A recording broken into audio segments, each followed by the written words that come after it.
கன்னி ராசி நேயர்களே, உங்களுடைய வாழ்க்கையில் எந்த ஒரு விஷயமும் காரணம் இல்லாமல் நடக்காதுங்க. இந்த வீடியோ உங்கள் கண்களுக்கு முன்னாடி வந்திருப்பதும் ஒரு சின்ன அறிகுறி தான். நீங்கள் சமீப காலமாக யோசிச்சுட்டு இருக்கும் விஷயங்கள், அதுக்கான பதில் தேடுற அந்த மனசு, இது எல்லாம் வீணாக போகலைங்க. என்ன நடக்க போகுது, நான் சரியான பாதையில் தானா இருக்கேன்னு உங்களுக்குள்ள எழும் கேள்விகள், அதுக்கான விளக்கம் இங்கே ஆரம்பம் ஆகுதுங்க.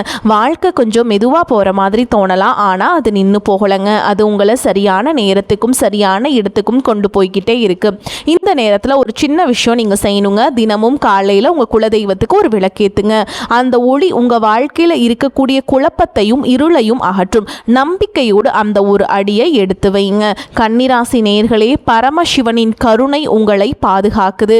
முருகப்பெருமானின் அருள் உங்களுக்கு துணை நிற்குது. இனி நீங்க எடுக்கும் ஒவ்வொரு முடிவும் உங்களை வெளிச்சம் இருக்கும் பாதைக்கு தான் கூட்டிச் செல்லும். அதனால பயப்படாதீங்க, அமைதியா இருங்க, நம்பிக்கையை மட்டும் விட்டுறாதீங்க. நேரம் உங்க பக்கம் திரும்புற நேரம் இதுதான். ஓம் நமச்சிவாய, ஓம் முருகா போற்றின்னு கமெண்ட் பாக்ஸில் 3 முறை பதிவிடுங்க. இன்னும் நம்ம சேனலை சப்ஸ்கிரைப் பண்ணலன்னா மறக்காமல் சப்ஸ்கிரைப் பண்ணிக்கோங்க. உங்கள் ராசிக்கான பலனை பார்க்கலாம் வாங்க. அன்பான கன்னிராசி நேயர்களே, இப்போ இருக்கக்கூடிய கிரகங்களின் நிலை காரணமாக உங்கள் வாழ்க்கையில் முக்கியமான ஒருத்தர் வரப்போகிறார். அந்த சந்திப்பு உங்களுடைய வாழ்க்கையின் பாதையை மாற்றக்கூடியதாக அமைய போகுதுங்க. அதோட உங்கள் வாழ்க்கையில் மிக முக்கியமான திருப்பு முனை ஏற்படக்கூடிய காலமாகவும் இது இருக்கும். தொழில், பணம், குடும்ப வாழ்க்கை, ஆரோக்கியம் போன்ற விஷயங்களில் உங்களுக்கு என்ன மாதிரியான மாற்றங்கள் இருக்கும், எந்தெந்த விஷயங்களை நீங்கள் கவனமாக இருக்கணும் அப்படிங்கிறத பற்றி தான் இந்த வீடியோ பதிவில் பார்க்க போகிறோம். இந்த வீடியோவை ஸ்கிப் பண்ணாமல் கடைசி வரைக்கும் பாருங்க. நீங்க செய்ய வேண்டிய ஒரு எளிமையான பரிகாரத்தையும் இந்த வீடியோவின் கடைசியில் சொல்ல போறேன். 100% வெற்றி உங்களுக்கு கிடைக்கும். எதிர்கால பத்தி சிந்திக்கும் பொழுது உங்களுக்கான லட்சியத்தை நீங்க முடிவு செய்யணும். எதை நோக்கி உங்களுடைய வாழ்க்கை பயணம் இருக்க போகுது அப்படிங்கிறத தீர்மானிச்சுட்டு அதற்கப்புறம் நீங்க செயல்ல இறங்கணுங்க. தொழில் மற்றும் வியாபாரத்தை பொறுத்த வரைக்கும் இதுவரைக்கும் மந்தமாக இருந்த நிலை மாறி கணிசமான தொகை உங்களுக்கு லாபமாக கிடைக்கும். கொடுக்கல் வாங்கல் எல்லாமே சரியாகும். நீங்க ஆண்களாக இருக்கீங்கன்னா பெண்கள் கிட்டையும், பெண்களாக இருக்கீங்கன்னா ஆண்கள் கிட்டையும் நீங்கள் பழகும் பொழுது கவனமாக பழகணும். இதுவரைக்கும் உங்களுடைய வாழ்க்கையில் கடன் பிரச்சனைகள், நிதி நெருக்கடியால் நிம்மதி இழந்து ரொம்பவே தவிச்சிட்டு இருந்திருப்பீங்க. குடும்ப உறவுகள் மற்றும் நண்பர்களோட சின்ன சின்ன மன கசப்புகள் ஏற்பட்டு பிரிஞ்சு போயிருக்கிறதும், தொழில் மற்றும் வியாபாரத்தில் ஏற்பட்ட நஷ்டம் காரணமாக மன அழுத்தம் இருக்கிறதும், நீங்கள் எந்த ஒரு நல்ல விஷயத்தை செய்யணும் அப்படின்னு நினைக்கும் போதெல்லாம் அதில் ஏதாவது ஒரு தடைகள் ஏற்பட்டு நம்மளுடைய வாழ்க்கை எப்போ நல்லபடியாக மாறும், நல்லது எப்போ நடக்கும் அப்படின்னு ரொம்பவே எதிர்பார்த்து காத்துட்டு இருந்திருப்பீங்க. நீங்கள் என்னதான் நல்ல விஷயங்களை நினைச்சாலும், நல்லதையே மற்றவங்களுக்கு செஞ்சாலும் உங்களுக்கு தொடர்ச்சியாக கஷ்டங்களும் பிரச்சனைகளும் மாறி மாறி வந்துக்கிட்டு தாங்க இருக்கு. அதையெல்லாம் மறந்து தான் தான் உண்டு தான் வேலை உண்டு அப்படின்னு இருந்தாலும் மனசுக்குள்ளே ஏதோ ஒரு கவலை, ஏதோ ஒரு குழப்பம் உங்களை அதிகமாக யோசிக்க வச்சிட்ருக்குது.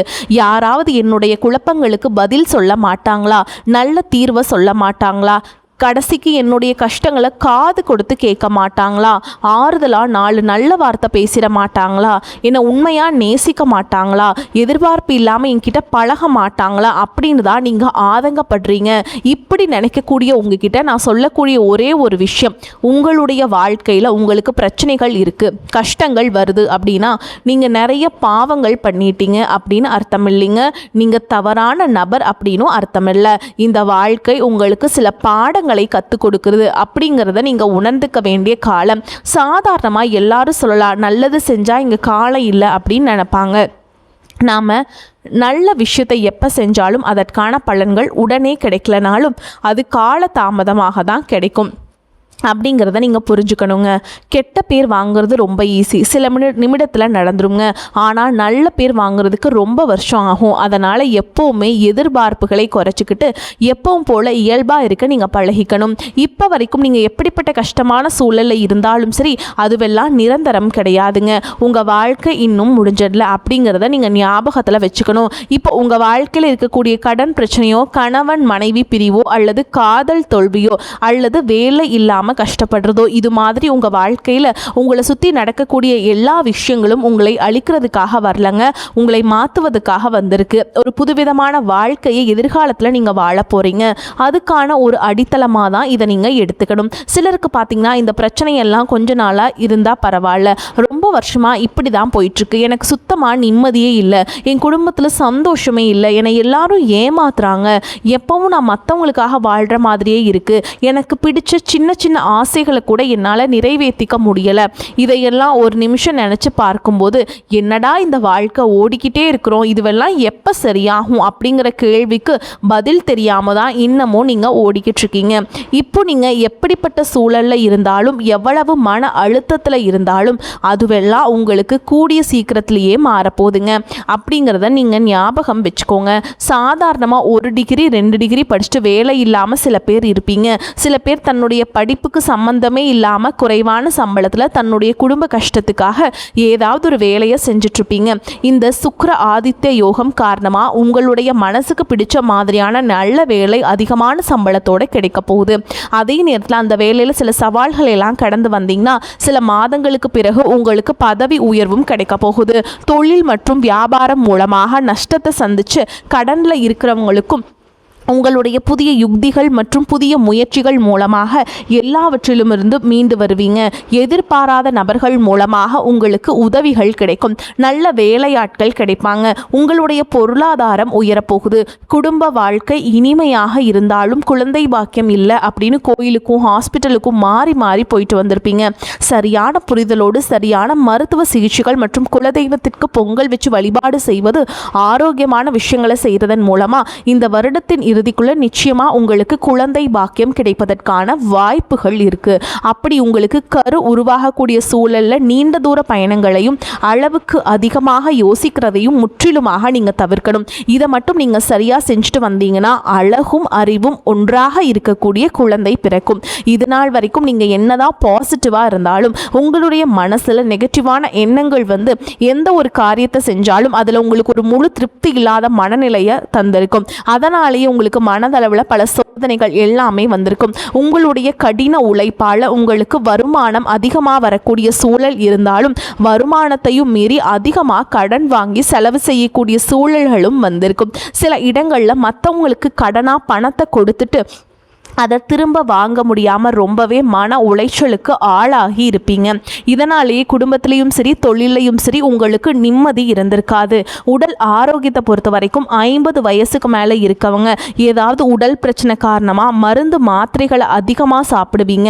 ஆனால் அது குணமடையாமல் தொடர்ந்து பிரச்சனைகளை கொடுத்துக்கிட்டே இருந்திருக்கும். இனி வரக்கூடிய கிரக நிலைகள் காரணமாக மருந்துகளோட இயற்கையான உணவு முறைகளையும் நீங்கள் எடுத்துக்கிட்டிங்கன்னா உங்களுடைய உடல் வலுப்பெறும். எல்லா விதமான துன்பங்களை இருந்தும் நீங்க மீண்டு வர போறீங்க. உங்களுடைய வாழ்க்கையில மற்றவங்க அவங்களுடைய சுயநலத்துக்காக தெரிஞ்சே உங்களுக்கு சில துரோகங்களை எல்லாம் செஞ்சிருப்பாங்க. மற்றவங்க செஞ்ச தப்புக்கு நீங்களே பழி ஏத்துக்கிற மாதிரி இருந்திருக்கும். ஒரு விஷயத்தை நல்லா புரிஞ்சுக்கோங்க, சிலரை மாற்ற முடியாது, ஆனால் நம்ம மாற்றிக்க முடியும். உங்களுடைய வாழ்க்கையில் ஒவ்வொரு நிலையிலையும் ஒவ்வொரு நாளும் ஒவ்வொரு செயலுக்கும் ஒவ்வொருத்தருடைய விமர்சனத்துக்கும் பதில் கொடுத்துட்டு இருக்க முடியாதுங்க. இயற்கைக்கும் கடவுளுக்கும் நம்மளுடைய மனசாட்சிக்கும் உண்மையாக இருந்து யாரோட மனசையும் புண்படுத்தாமல் நம்ம அடுத்த நிலையை நோக்கி போய்கிட்டே இருக்கணுங்க. நீங்கள் பெருசாக மதித்த சில உறவுகள், உயிராக நினைக்கக்கூடிய சில மனிதர்கள், எதிர்காலம் அப்படின்னு நினச்சிட்டு இருக்கக்கூடிய குழந்தைகளும் ஆதரவாக இருக்கக்கூடிய குடும்பமுமே உங்களுக்கு பல கஷ்டங்களை எல்லாமே கொடுத்துருக்காங்க. இவ்வளவு வழிகளையும் வேதனைகளையும் கடந்து இன்னமும் நீங்க ஓரளவுக்கு நல்லா இருக்கீங்கன்னா அதுக்கு மிக முக்கிய காரணம் நீங்க கடவுள் மேல வச்சிருக்கிற நம்பிக்கையும் இதுவரைக்கும் நீங்க செஞ்ச நல்ல விஷயங்கள் தான் காரணம். அப்படிங்கிறத புரிஞ்சுக்கோங்க. உங்களை பொறுத்த வரைக்கும் இந்த வாழ்க்கையில நீங்க பெருசா எதையுமே ஆசைப்படல. ஆரோக்கியமான சாப்பாடு, தனக்குன்னு சந்தோஷமான நல்ல குடும்பம், மனசுக்கு பிடிச்ச வீடு, தேவைகளை எல்லாம் பூர்த்தி செய்யக்கூடிய அளவுக்கு வருமானம் கொடுக்கக்கூடிய வேலையோ தொழிலோ இது இருந்தா போதும். உடல் ஆரோக்கியமாகவும் நிம்மதியான தூக்கமும் இருந்தா போதும் அப்படின்னு தான் நினைக்கிறீங்க. உங்களுக்கு இந்த அடிப்படையான விஷயங்கள் ஓரளவுக்கு கிடைச்சாலும் மனசுல நிம்மதி இல்லாததுனால உங்க முகத்திலையும் தேஜஸ் இல்லை. இதுக்கப்புறமாவது இந்த வாழ்க்கையை நல்லா என்ஜாய் பண்ணணும் அப்படின்னு நீங்க ரொம்பவே நம்பிக்கிட்டு இருக்கீங்க. நடக்கிற விஷயங்கள் எல்லாம் பாதி தான் நிறைவேறுது. அதனாலேயே உங்க வாழ்க்கை கனவு மாதிரி ஒரு பிடிப்பே இல்லாம தான் போயிட்டு இருக்கு. எதை செய்ய போனாலும் ஏதாவது ஒரு தடைகள் வந்து உங்களுடைய வாழ்க்கையை முடிக்கிற மாதிரி இடைஞ்சலா இருந்திருக்கும். இக்கட்டான நேரத்தில் யாராவது எனக்கு சின்ன ஒரு உதவி செய்ய மாட்டாங்களா, என் கையை கொடுத்து என்னை தூக்கி விட மாட்டாங்களா அப்படின்னு எத்தனையோ முறை கடவுள்கிட்ட நீங்கள் வேண்டுதல் வச்சுருப்பீங்க. உங்களுடைய அத்தனை வேண்டுதல்களும் இனி பழிக்கப் போகுது.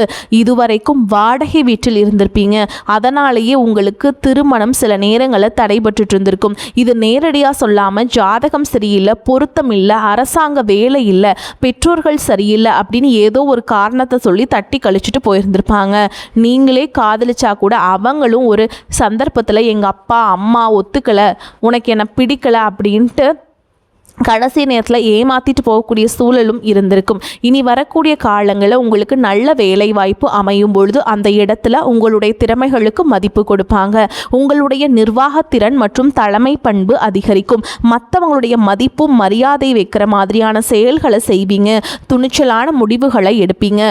இதுவரைக்கும் பொது இடங்களில் நல்ல விஷயங்களை செய்கிறதுக்கு கொஞ்சம் தயங்கி நின்று இருப்பீங்க. ஆனால் அப்புறமா தான் நீங்கள் துணிந்து செய்ய போகிறீங்க. இதன் காரணமாக உங்களுக்கு போட்டியாளர்கள் யாருமே இருக்க மாட்டாங்க. எதிரிகள் யாரும் குறுக்க வர மாட்டாங்க. உங்களுடைய முன்னேற்றத்தை தடுத்து நிறுத்த இங்கே யாரும் இருக்க மாட்டாங்க. புதனும் சுக்கிரனும் உங்களுடைய பேச்சு திறமைக்கு காரணமாக இருக்க போகிறாங்க. இதுவரைக்கும் நீங்கள் பேசின பேச்சை விட இனி எல்லார்கிட்டையும் நம்பிக்கையோடு பேச போகிறீங்க. உங்களுடைய பேச்சில் ஒரு காந்த சக்தி இருக்க போகுது. புத்திசாலித்தனமான முடிவுகளை எடுப்பீங்க. உங்களுடைய நண்பர்கள் வட்டம் விரிவாக போகுதுங்க. குடும்பத்தில் நெருங்கிய உறவுகள் மரணத்தால் மன வலியை இழந்து ரொம்பவே கஷ்டப்பட்டுட்டு இருந்திருப்பீங்க. இதற்கு பிறகு மன வலிமையோடு எல்லா காரியங்களையுமே நீங்கள் செய்ய போகிறீங்க. குரு பெயர்ச்சிக்கு பிறகு உங்களுக்கு நல்ல வாழ்க்கை துணை அமைய போகிறாங்க. அதுவும் கை நிறைய சம்பளம் வாங்கக்கூடிய அழகான வாழ்க்கை துணை அமைவாங்க. உங்களுடைய 2 பேருடைய வருமானமும் உங்கள் குடும்ப பொருளாதார சூழலை உயர்த்த போகுது. திருமணம் முடிஞ்சதுக்கப்புறம் புதிதாக உங்களுக்கு சொந்த வீடு வாகனம் எல்லாமே சாத்தியமாகும். வெகு விரைவிலேயே நீங்கள் நினச்ச மாதிரியான வாழ்க்கையை நீங்கள் வாழ போகிறீங்க. நீண்ட காலமாக உங்கள் குடும்பத்தில் வாழ்க்கை துணையின் உறவுகள் மூலமாக நிறைய பிரச்சனைகள் எல்லாமே சந்திச்சுட்டு வந்துட்டு இருந்திருப்பீங்க. நீண்ட காலமாக உங்களுக்கு பிரச்சனைகளை கொடுத்து கொண்டு வந்த உங்களுடைய வாழ்க்கை துணையின் உறவுகள் உங்களை விட்டு விலகி இருக்க போகிறாங்க. அவங்க செஞ்ச பாவங்களுக்கும் மனசாட்சி இல்லாமல் நடந்துக்கிட்டதுக்கும் சரியான தண்டனை கிடைக்க போகுது. இதற்கு பிறகு குற்ற உணர்ச்சியால் அவங்களே உங்ககிட்ட மன்னிப்பும் கேட்க போகிறாங்க. கன்னிராசி உத்திர நட்சத்திரம் 2ஆம் பாதம் 3ஆம் பாதம் 4ஆம் பாதம், அஸ்த நட்சத்திரம் சித்திரை நட்சத்திரம் 1ஆம் பாதம் 2ஆம் பாதம்ல இருக்கவங்களுக்கு புதன் மற்றும் சனியால் ஏற்படக்கூடிய தோஷங்கள் நீங்குவதற்கு விநாயகருக்கு அருகம்புல் மாலை அணிவிச்சு புதன்கிழமைகளை வழிபாடு செய்வது மிகச்சிறந்த எளிய பரிகாரமாக இருக்கும். பெருமாள் அல்லது ஸ்ரீரங்கநாதரை வழிபாடு செய்வது கன்னி ராசியின் அதிபதியான புதனின் அருளை உங்களுக்கு முழுசாக பெற்றுக் கொடுக்கும். உங்களுக்கு செல்வ வளம் அதிகரிக்கணும், பண வரவு அதிகமாக வேணும் அப்படின்னா வெள்ளிக்கிழமை அல்லது புதன்கிழமைகளில் பச்சை பயிரை நீங்கள் தானமாக கொடுக்கலாம். இந்த எளிய பரிகாரங்கள் உங்களுக்கு மிகப்பெரிய பலனை கொடுக்கும் அப்படிங்கிறத நீங்கள் எப்போவுமே நினைவில் வச்சுக்கணும். இந்த மாதிரியான நல்ல விஷயங்கள் உங்கள் வாழ்க்கையில் நடந்து உங்கள் வாழ்க்கையவே தலைகீழாக மாற்ற போகுதுங்க. அதனால் நீங்கள் நம்பிக்கையோடு இருங்க. இந்த கிரக நிலைகள் காரணமாக நல்ல விஷயங்கள் நடக்க போகுது. அதை தடுக்கிறதுக்கும் கெடுக்கிறதுக்கும் சில நேரங்கள் கெட்டதாக அமையும். சில மனிதர்கள் தடையாக வந்து நிற்பாங்க. அதனால் எல்லா இடத்துலையுமே கவனமாக இருக்கணும். யாருக்கும் எந்த இடத்துலையும் விஷயத்தை முழுசாக தெரிஞ்சுக்காம வாக்குறுதிகள் கொடுக்கறதோ பொருளாதார உதவிகள் செய்கிறதையோ உடனே செய்யாமல் கொஞ்சம் யோசிச்சுட்டு செய்யலாங்க. எந்த செயலை செய்கிற மாதிரி இருந்தாலும் பல முறை யோசிச்சு செஞ்சா அதுவே உங்களுக்கு நன்மையை தேடித்தரும். இந்த மாதிரி உங்க வாழ்க்கையில நல்ல விஷயங்கள் நடக்கும் பொழுது உங்களுடைய நல்ல பேரை கெடுக்கிறதுக்கு உங்களுக்கு அவமானத்தை ஏற்படுத்தணும் அப்படிங்கிறதுக்காகவும் சில மனிதர்கள் எந்த எல்லைக்கும் போய் தவறான விஷயங்களை செய்வாங்க. அதனால உங்களுக்கு அறிமுகம் இல்லாத ஆண்கள் மற்றும் பெண்கள் கிட்ட பேசும் பொழுதும் பழகும் பொழுதும் உங்களுடைய வார்த்தைகள்ல நீங்க ரொம்பவே கவனமா இருக்கணுங்க. சனிக்கிழமைகள் தோறும் சனீஸ்வர பகவானை வழிபாடு செய்யறது ரொம்ப சிறப்புங்க.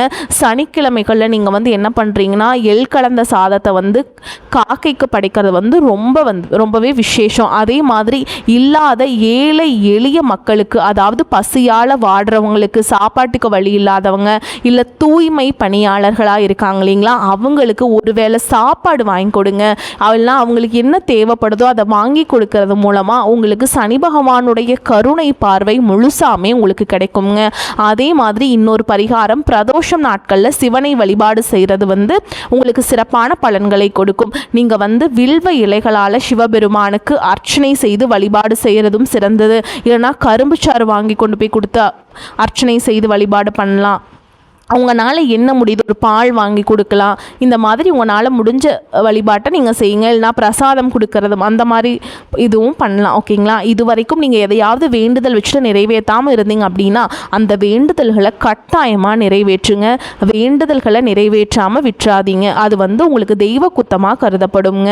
அதனால் முடிஞ்ச அளவுக்கு நீங்கள் வேண்டுதல்கள் எல்லாத்தையுமே நிறைவேற்றிட்டு வாங்க. உங்கள் வாழ்க்கையில் நீ எந்த விஷயத்துக்கும் தடைகள் அப்படிங்கிறது இருக்காது.